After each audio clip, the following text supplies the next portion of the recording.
Autogen versus Semantic Kernel. So Autogen is created by Microsoft, designed for building multi-agent conversations with LLMs and humans. It allows developers to create systems where multiple AI agents collaborate to solve complex tasks. So the process, they have powerful framework for multi-agent collaborations. It's also easy to define the roles and communication patterns between agents.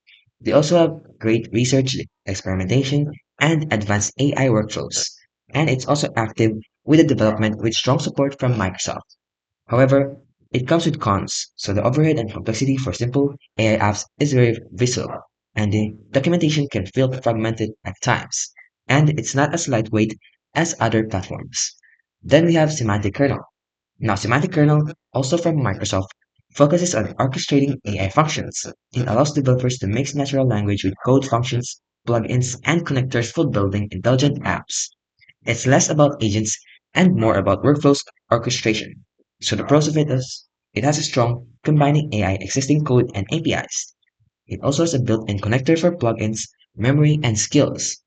It also has a multi-language support, and it's great and excellent for enterprise use cases and integration. However, it comes with cons to consider as well.